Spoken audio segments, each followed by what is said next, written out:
Driver, start your engine! Green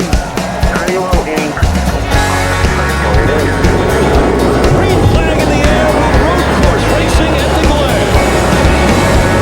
And welcome to the Tom Clark Weekly Speed Report. I'm your host, Tom Clark, along with co-hosts Corey Carroll and Colton Jacobs, here to bring you weekly insight on all things NASCAR, with a review of past week's races and a preview of upcoming events on the NASCAR Sprint Cup Series schedule. Be sure to follow us on Twitter at TCW Speed Report. Email your questions to tcwspeedreport@gmail.com. Check out the Tom Clark Weekly Speed Report Facebook page. Quick announcement that we are now available on iTunes and SoundCloud. And a quick shout out to our official partners, Rao Brothers Painting and the City Farm Project. And I would like to welcome my co-hosts for the evening, Corey Carroll and Colton Jacobs. Welcome to the show. Welcome to the Tom Clark Weekly Speed Report. It's I don't know what that hand motion was from Corey. And the listeners won't know either because they can't see. I like to be mysterious. As the posture that you are sitting in your recliner also indicates. That's right, kicking back. He's he's the most interesting man in the world. Yeah. It's Gmail at CoreyCarroll.com. You know, did you get all that, folks? This edition, we are reviewing the Cheez-It 355 weekend, we'll call it. Yeah, you like Cheez-Its? I love Cheez-It. White cheddar is my favorite, though. Oh, yeah, I hadn't had those in a long time. And I'm pretty picky, so like when I get a hold of something, I don't like straight like, hey, have you tried this one? I'm like, no, they're not as good as white cheddar. I like the white cheddar. Or Walter White, or Breaking Bad, or anything like that. Yeah. So Watkins Glen, our second road course for the Sprint Cup Series, our first road course race for the Xfinity Series. I think they have a total of 3 throughout the year, but they have 2 more coming up. Yeah, they race road course next week. Then I don't know. I can't. They're at Darlington, and then No. They're racing. Excuse me. I think next week, and then they go to Bristol with the Cup Series. yeah, Bristol, And then on the off week, the Cup off week, they race another road they course. race Mid Ohio. Yep. Yeah, like there's Mid-America, Mid-Ohio, Yeah, Middle Earth. Middle Earth. Gandalf. We had the Xfinity race, which I thought was had some heated action at the end of it, but Joey Logano, the winner there, he said it was a great day for Team Penske. No, Brad Keselowski said that. But we saw Regan Smith and Ty Dillon. That wasn't really a fight, though. It was more like a watch me stare intensely into your eyes and make words up with my mouth. Yeah, and watch 40 guys not be able to break them 2 up. Yeah. Corey's animations or whatever you would want to call it is like perfect. Yeah. I mean, come on. You got Regan Smith, who's like 5'6", and Ty Dillon, who's 18 or something. Well, and Ty really didn't like. He just kind of looking while Regan was pulling his shirt, and then Regan reached to try to pull his hat off. Like that's going to do something. He was just like trying to take his clothes off or something. He's like, I want to see what Yingling Lot does to you. Yeah. But anyway, we had that. We had some road course ringers. They seem to be just hanging around the Xfinity. They never really come up to the Cup Series anymore. Yeah, I mean, you had a couple of the ringers. I mean, Borstead was in Kyle Busch's car, and Kenny Habul was in the 20 car. Who I thought was an Arab. Sorry to our Arab listeners. But I was corrected when he got out of the car. He's Australian. Yeah. And like, anyway, that was like, oh, what another no-name, whatever. But we move on to the review of the Cheez-It 355. ISIS is infiltrating NASCAR now. At the Watkins Glen. Need to build a wall. All the way around Watkins Glen. We had the pole sitter, A.J. Allmendinger, who, again, I will say no surprise there. I guess, an okay road course racer. The green flag flew. A.J. Allmendinger took the lead. Led, I guess you could say the first series. Yeah. And I think he got loose going down to the first turn, and Martin Truex Jr. took the lead, correct? Yeah, he just said the car wasn't handling like it's supposed to. It's just loose, and Truex seemed to have some really good drive off at the beginning of the race and was able to take the lead. And Allmendinger dropped back a couple spots when he was out of clean air. And Jeff Gordon is certainly getting at the end of his rainbow, no pun intended. Yeah. Man, I hate Jeff Gordon almost now. Like, I want to cry so bad. Like, Indy, something's wrong with the car. What was last week? Pocono.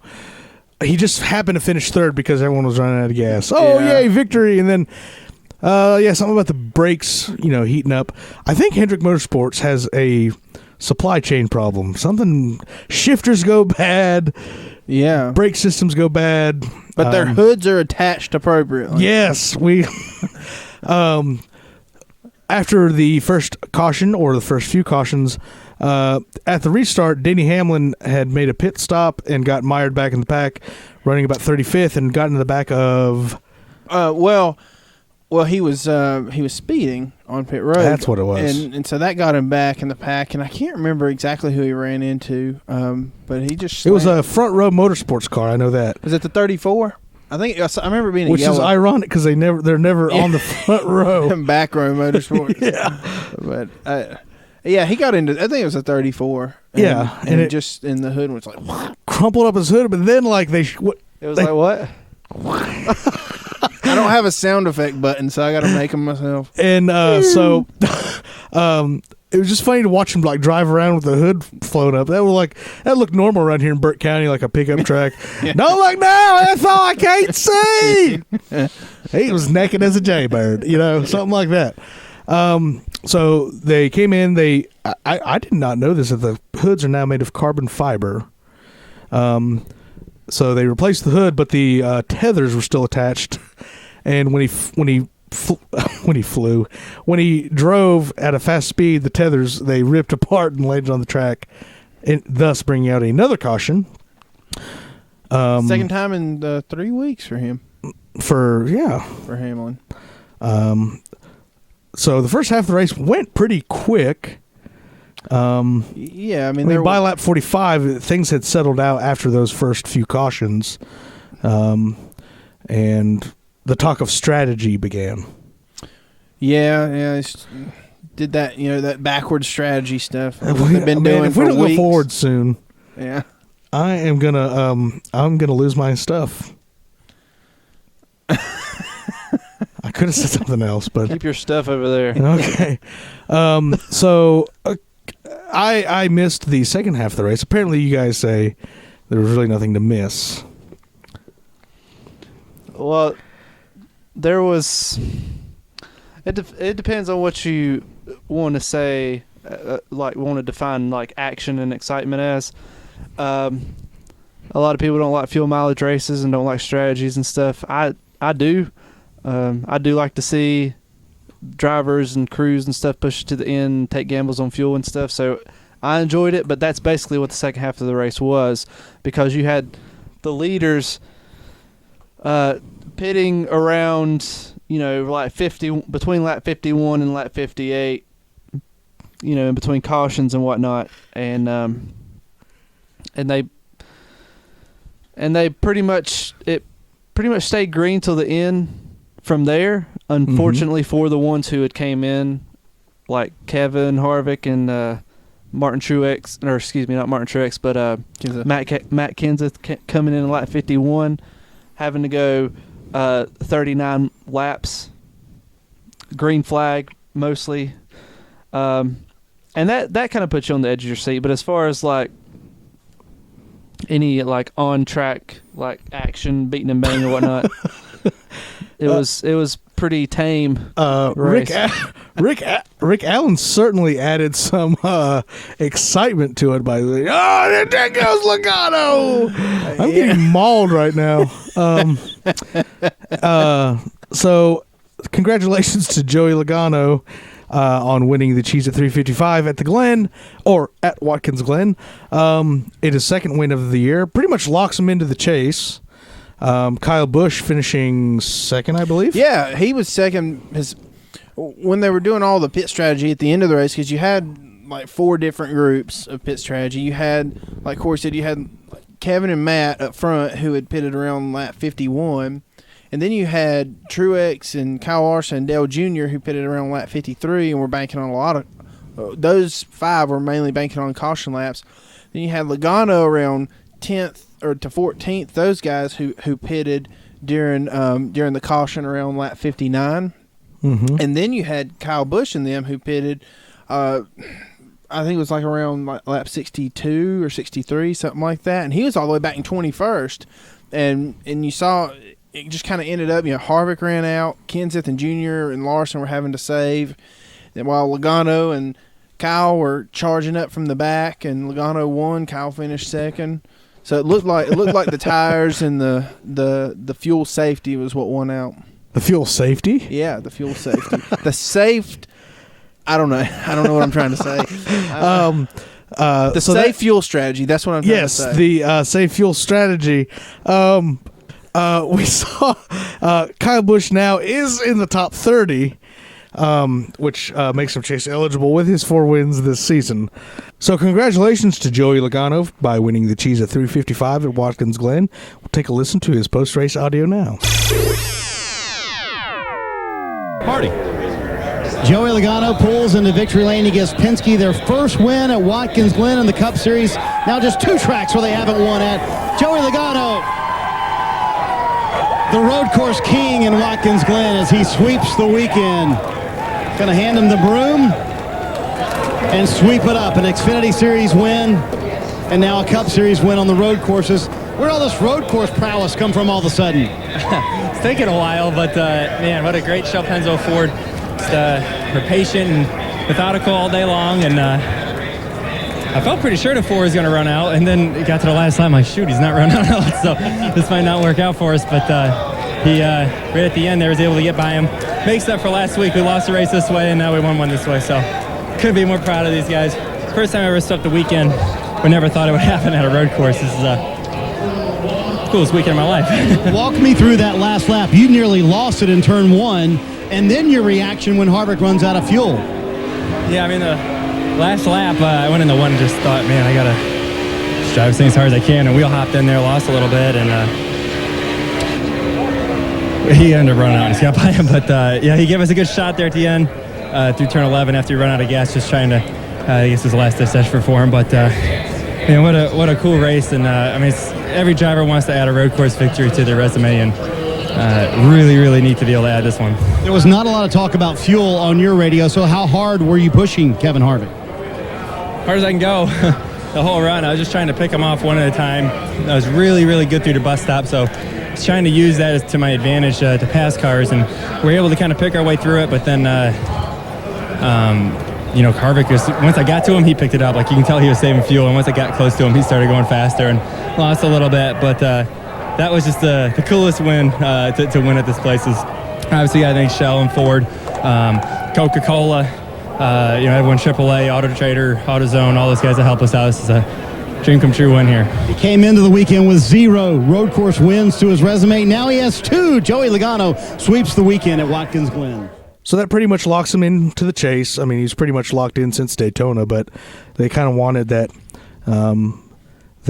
additional win to really cement them into the chase. Yeah, that bumped him up to 4th in the points. He moved ahead of Dale Jr., and then with Kyle getting in, he moved to 2nd right behind Jimmy. It's crazy, and he's been around half the time. Yeah, so the chase grid, what have you, it really got shaken up a lot today. Yes, I agree. Move on to our preview of the Pure Michigan 400 at Michigan. Nah, that didn't sound very good. So what's so pure about Michigan? I guess I don't know, it's got clean air. I don't know. According to those Pure Michigan commercials narrated by Tim Allen, it looks like heaven. Yeah. I thought it was Jeff Daniels. I know Tim Allen did some, but I thought the more recent ones were Jeff Daniels. I've only heard Tim I Allen's. think Jeff Daniels would sound like this, like really talk fast, and like he would be like in Dumb and Dumber. I think they both do it, but I don't know. We'll move on. It's always like, get lost in Michigan. Yeah. Yeah. Like, I don't want to get lost in Detroit, if that's what you mean. Yeah. Enjoy the lakes of Pure Michigan. Ooh, I like, you know what I'm saying, Pure Michigan, you know what I mean? So Michigan is a 2-mile D-shaped oval with 18 degrees of banking in the corners, 12 degrees of banking on the front straightaway, Again, like I think we talked about at the previous Michigan race, I always enjoy Michigan. It's a fun track. Yeah, it's fast as hell. Although, yeah, hell yeah, it's fast as hell. I didn't know hell was moving, but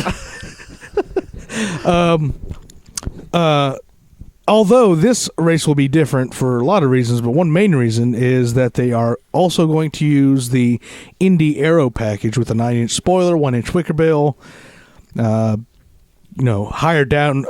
drag package. They don't like to use the word downforce, which to me that's basically what it is, higher downforce.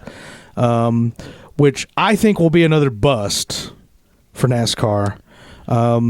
Steve O'Donnell, who seems to be like the guy at NASCAR nowadays, said that if it works well, they will use that package next year at both Michigan races, Fontana, Indy, and the Pocono races. But what does working well mean? Exactly. How do you define that? To me, you can only define it by driver and fan feedback, not based on any other qualifiers. Yeah, it's an opinion. Basically, from what I read on J-Ski, NASCAR did send a bulletin out that they have now agreed they're going to use the Kentucky package at pretty much all tracks next year, minus the restrictor plate tracks and maybe these tracks, if they decide to go that way. They could use it for all the tracks next year, depending on how this upcoming race will go. So, it'd be interesting to see. I think I said for the earlier Michigan race that I thought maybe a Roush driver would do well at Michigan. And so I'm just going to go ahead and say that I don't think that's going to happen. Roush drivers wouldn't do well in a race that was only Roush drivers. At this point. They need to go compete in like a bicycle race or something to be competitive. What's the thing? I don't think even that would be... Well, they probably wouldn't even know how I've not ridden a bike in 13 years. No, I meant in a bicycle race with their race cars. Oh. That's what I was meaning. So your eyebrows raised like that would be like, yeah, that'd be like super awesome. Stenhouse would still qualify 25th. So what you're telling me is that you want some drivers to drive race cars, some drivers to ride bikes? If they want to be competitive, yes. I mean, even as bad as Roush is, those cars will blow the bicycles out of the way. That's why it was a joke, Tom. Talking about how bad they are and I'm what just they would looking at ways to really just poke at you. I know. I can't say anything. Exactly. You just censored yourself. Anyway, I think basically what it will come down to is another fuel mileage race. We might work backwards from the finish to the start. I think Kyle Busch will return to his winning ways here. I think Joe Gibbs Racing as a whole the Toyota camp will be highlighted. I think Hendrick and the Hendrick engines are going to kind of rise back up the top. We're getting off of these, tracks like Poconos, Michigan's, the road courses. We're getting back to your, high banking, high speeds. I think the Hendrick. Well, hold up. Sorry. You just said we're getting away from the Poconos and the Michigans and the. I mean, sorry, the in the Indies. there's like because there's 3 Indies out there. I'm just gonna turn my. Where's the off button here? Yeah, we can. Anyway, so Corey, what the hell do you think? Why don't you talk? I don't know. Well, that was a very polite way to ask my opinion, but I don't know. I think it'll be Hendrick engines. I don't know if it'll be Hendrick cars. Yeah, that'll perform well, but we'll see. Listen. Yes. Toyotas and Gibbs, they've had a nice their time in the sun. But I do think it's kind of a phase. I could be wrong. I predict that Toyota Automotive Dojishida will do very well in Michigan.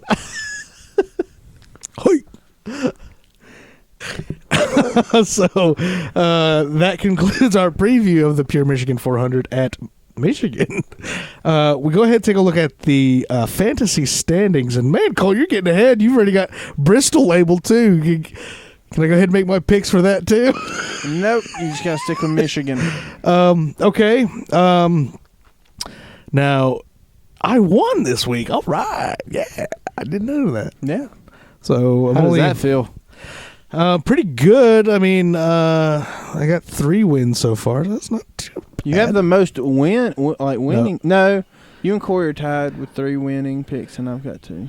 Yeah, that's the way it should be. So for Michigan, I'm going to pick Kyle Busch. All right. Why do you think Kyle Busch is going to win? Because the last time this aero package was ran at Indy in a fuel mileage race, he won. All right. Well, I'm just gonna go. I'm gonna go with Harvick. I mean, I don't see any reason why. Colton will go with Harvick for the rest of the season. Look at it over there. I think they should change his name to Popcorn Harvick because for you he's been, let's see, second, and then 38th, second. Let's see here, third, 42nd. Yeah, but he's going to get to W. Okay. Don't roll your eyes. Don't be jealous because I got to pick Harvick. Well, how's it worked out for you?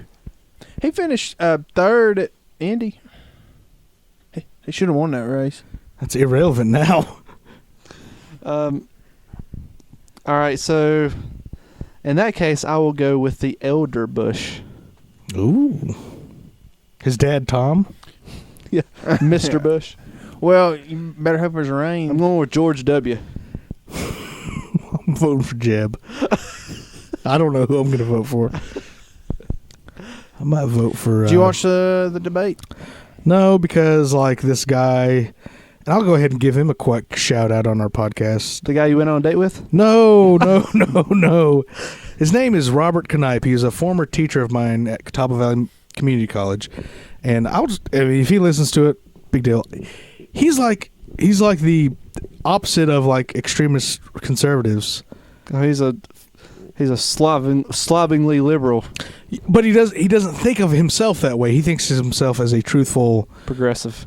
Yeah, but oh my gosh. Anyway, I don't even want to get into it. No, but I did not watch the debate. Well, they had 3 moderators. And wait, what did he tie you up in his basement, make you not watch it? No. What's the deal?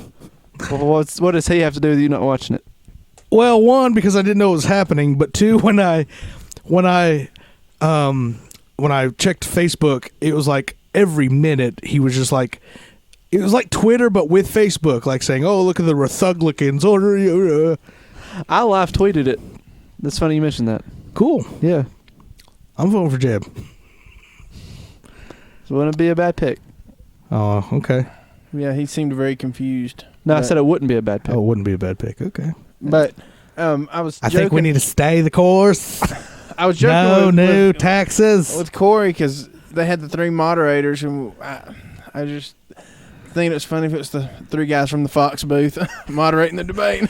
I think that Jeb Bush will win the primary in North Carolina.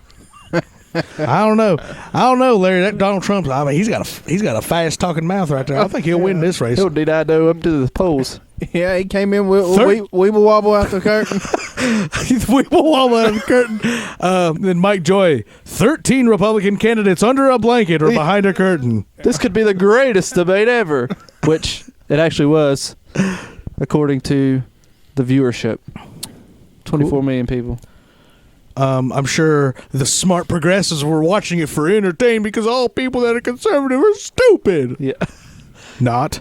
Anyway. Well, like Rubio said, there was 17 great Republican candidates and Democrats can't even find one. That's true. Mm-hmm. They got a secret weapon.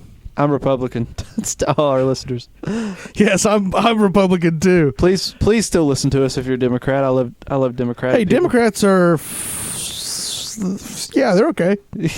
They're people. Yeah, I Democrats guess. are people too. Let me just correct myself. I'm not registered Republican anymore. I kind of got away from that title. I'm independent. Oh no! Stop! No.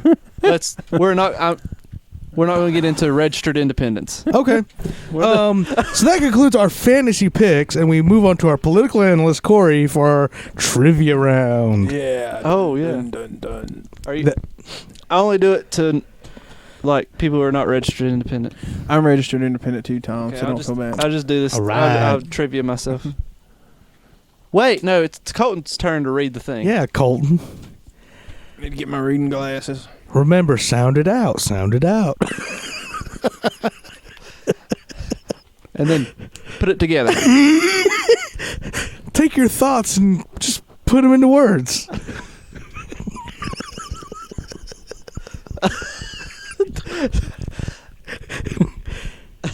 This is gonna be fun. All right. He's giving us like the silent treatment, like, oh, you really want some trivia, eh? All right.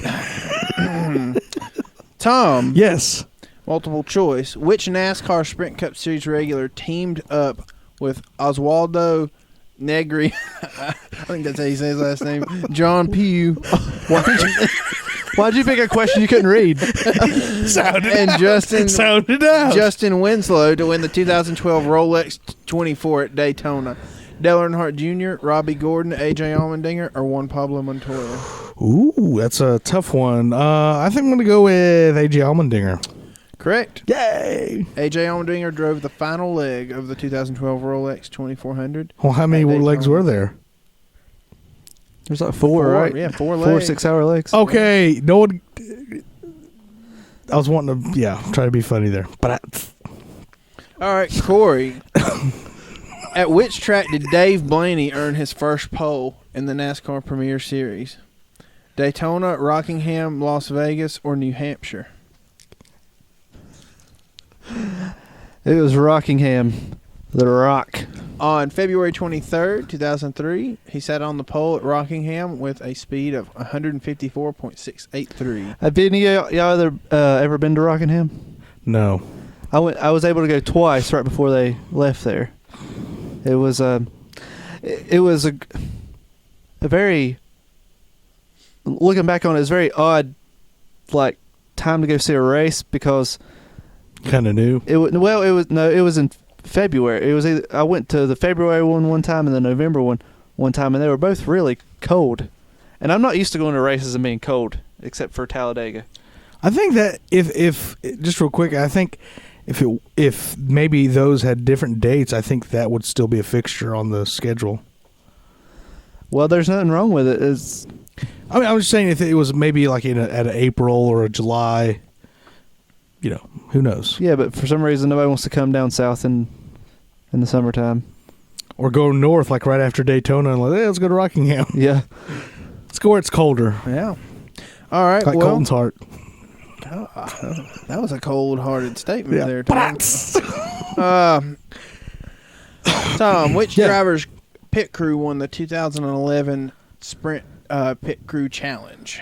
Jeff Burton, Jeff Gordon, Denny Hamlin, or Jimmy Johnson? I believe it was Jeff Burton. It was Denny Hamlin. Oh. Yeah. Boo. Boo. All right, Corey, at which track did Kurt Busch earn his first victory in the NASCAR Premier Series? Bristol, Martinsville, Atlanta, or Homestead? It was Bristol. I believe he beat Jimmy Spencer in 2002. Yep, his first of his many victories in the series. All right, Tom. Okay. Which track hosted the last NASCAR National Touring Series race to be run in the rain? I can just go ahead and answer it for you. All right. Circuit de Jacques Villeneuve. God, is that right? Yes. God. I think you're a secret Formula One fan. Yes, I am.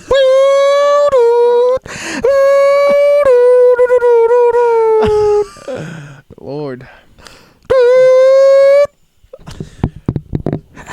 Well, while Tom makes a pit stop, we're going to go on to the next question. Okay. Corey, which was the first track to use concrete? The first track to use concrete? Concrete. Is this multiple choice? Yeah. Quickcrete. What brand concrete do they? Shut up, Tom. I'm trying to think here. Give me the choices. Dover, Martinsville, Bristol, or Nashville. Think about it. I wonder if they're talking about the Nashville Fairgrounds or the current Nashville Speedway. Well, it don't matter because the fairgrounds wasn't concrete. But anyways, I think Dover became concrete before Bristol did. The answer is actually Martinsville. Because they're one little strip of concrete and It was resurfaced. whatever. There's Technicality foul. All right, Tom. True, false. Okay. this Kel- is a green-white. This is for the win. This is the last round. Yeah. Cale Yarborough is the only NASCAR Premier Series driver to steer the number 06 car to victory lane in the series.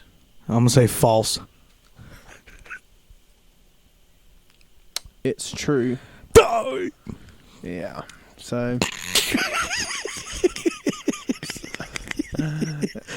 Okay, Corey. He's trying to throw me off. Because he's trying to throw me off. all right, Corey. Former NASCAR Premier Series champion Alan Kulwicki only had 6 career victories in the series.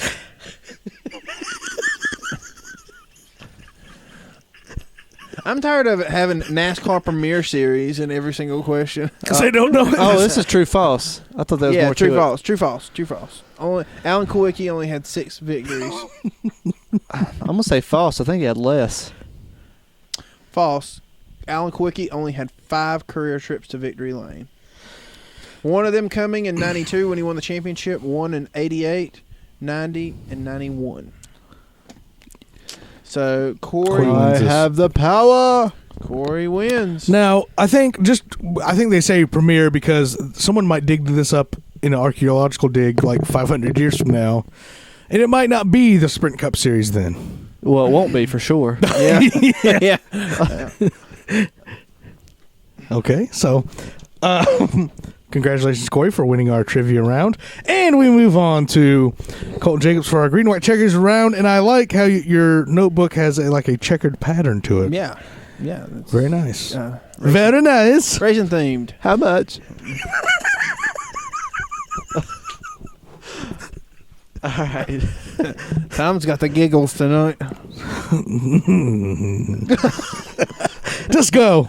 All right, the green flag question. We're going to go to the Xfinity Series this week. Elliott Sadler signed to drive for Junior Motorsports in place of Chase Elliott next year. Is that a good signing with him getting his age on up there, or you think that'll be beneficial? Well, he's had a new home like every year for the past 3 years. Went from Richard Childress to Joe Gibbs to now Roush Fenway. Now he's not even finished a season at Roush Fenway yet, I don't blame him. and he's moving. Nobody finishes at Roush. Yeah, so he's moving to Junior Motorsports. I think it will be beneficial for Elliott Sadler, but I'm the One Main Financial, who I owe money to, by the way. If I was a sponsor, which they did give me a loan pretty easy, so maybe this is a little bit to do with their character. They were I would be no, I don't want to keep switching teams and manufacturers, and because when I go to One Main Financial to make my payment, they still have Toyota stickers everywhere. I'm sure they're tired of we got to take these down again. Well, And he went from the number 2 to the number 11 to the number 1. What number is he going to be now? I guess he'll run number 9 or 5 or something. Okay. Anyway, to answer your question, yes, I think it'll be beneficial for him. Well, do you know how long the contract is for? I do not. I don't think they gave specifics. I mean, on a shorter term contract, it's a good move for both, because Elliott Sadler still has what it takes to win especially in that series, and with I think JRM has maybe the best equipment in that series, along with Kyle Busch's stuff. So if you give Elliott Sadler that equipment, I think he'll win and contend for the championship for 2-3 years max, whatever. And I mean, also, like, you look at who their options were, I guess, to pick to drive that car next year. Maybe they felt like they didn't have anybody better right now. And on Corey's note that, he'll contend for a championship for at least, 2 or 3 years and maybe win one. To me, it'd be good to watch a veteran of that series. It kind of reminds me, as if we were alive then, of like Sam Ard and Robert Presley, some of the early Busch Series champions, of being older guys, knowing that they wouldn't make it to the Cup Series, but could compete at a higher level and still be proud of it, and be the Richard Petty's and David Pearsons of their series. Ron Bouchard. Yeah, Ron Bouchard. Well, I mean, it's pronounced Bouchard. I don't know. I don't even like how NASCAR lets the Xfinity series. I just think they need to revamp it in general. I'm just tired of seeing Cup drivers win it. Which all the could time. be a topic for discussion. I mean, we could go on forever about that. So, but as far as Elliott Sadler, it brings more veteran leadership to the organization. So, white flag. Should Kasey Kahne be worried about making the chase with Kyle Busch getting in now? Kasey finishing in the 40s 2 weeks in a row. He's bumped out of the chase right now. Should he be worried? I say yes, just because of the lack of performance from that team as a whole ever since he has come on to Hendrick Motorsports. I mean, yeah, they've had spots of greatness, I guess, but it's not been consistent enough to prove to me that he's a championship driver or they're a championship team. So I think I would be worried if I were Kasey Kahne. I would also be worried for the rest of my career. Okay. So, yeah, Kasey should have been worried a long time ago about making the chase because he just hadn't run well all year. And I don't even think he will get into the chase. He's at least a full race behind 16th place. mm-hmm. And I think his only shot now is to win Bristol. I think that's it. And so, yes, he should be very worried about making the chase. In fact, he might need to get his mind right about not making it and trying to spoil some other people's chances in the chase and get prepared to going into next year. And we'll find that out in 5 weeks, whatever it is. Something like that. Yep. All right. Well, our checkered flag question, it's a two-parter. Ooh. Real quick. The first part is earlier in the week, like Friday, Kevin Ward Jr.'s family finally pressed charges with a civil suit on Tony Stewart. Thoughts on that? And is this just going to go on him, bury him more, or do you think this was something that he was expecting and he can just continue to try and come back up from whatever hole he was in? As sensitive of a subject that it is, my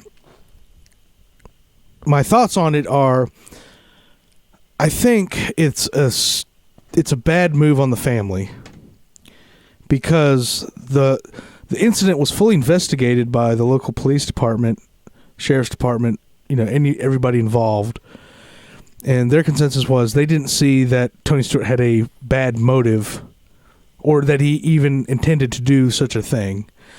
And on top of that, Kevin Ward was found to have an amount of marijuana, apparently, in his system that would severely skew judgment.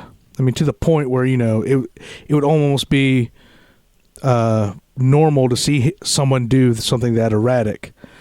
So to wait a year later, I think it's a somewhat of a PR move, somewhat of a... they're trying to blame him in a wrongful death suit, negligent driving. I think all those things have been covered in the first round of investigations. I think if this thing can fizzle out, which I think it will,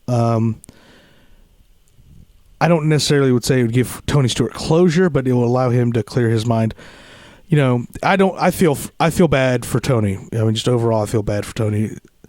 I don't see how anybody can continue on with the same amount of passion and desire to compete, given the situation with Tony and Kevin Ward's family. Can you repeat the question again? Just Do you think it'll bury him more? Yeah, just going ahead and send him out of the sport into retirement, or do you think he'll be able to? Well, I don't think it's going to help at all. He hasn't performed well since he broke his leg, and then a year later, now he had the accident a year later, which was a year ago. Now he had that accident with Kevin Ward Jr. and that hasn't done him any favors either. And now 1 year hence, something else has come up, and not that I thought he was ever going to get back to the top anyways, but this could, as you say, bury him further. It seems to still be on his mind a lot, and he carries a lot of weight with that incident, and I think it's just going to resurface, and he's not going to be able to focus on his career like he should. Maybe he should try to take a year or two off, and maybe I don't know, maybe take some time for himself and find where he needs to go. Maybe it's getting back in a like a lower series car and just running for fun or something like that. But I don't think. It's sad to see such a fall from grace from a great champion like Tony Stewart. So who knows? Who knows? Only time will tell. I really shouldn't speculate, but that's kind of what just came into my head when you asked that. And I'll also say that during Tony Stewart's prime, I guess you would say, it is a privilege to see somebody with that kind of passion, just that crazy about driving a race car. Certainly to me, because I'm a secret Formula One fan and all that stuff, he will go down as a great American racer. The Phil Hills, his idol AJ Foyt, just the ability to do great things in different series. Now I'm talking about like complete domination of a series other than NASCAR, but put him in anything, 5 years ago, he would have been, no question that he would have been able to compete at that level. So yeah, it is. I agree with Corey that it is sad to see that somebody as to me, just a rare gem as when it comes to race car drivers, not be able to do what he loves and do it at the level he loves to do it. Mm-hmm. Yeah. Well, part two, it's getting away from Tony, and this is just something that Corey had touched on earlier, and we touched on it earlier in the year. Road course in the Chase. After seeing now 2 road course races this year, should NASCAR find a way to wedge one into the Chase somewhere? I think I heard Steve O'Donnell talk about it. Some of those questions have come up throughout the year, and his short answer, and I agree with it, that yeah, they'd like to have a road course race in the Chase, but it's really not something that is on their front burner right now. It's definitely on the back burner.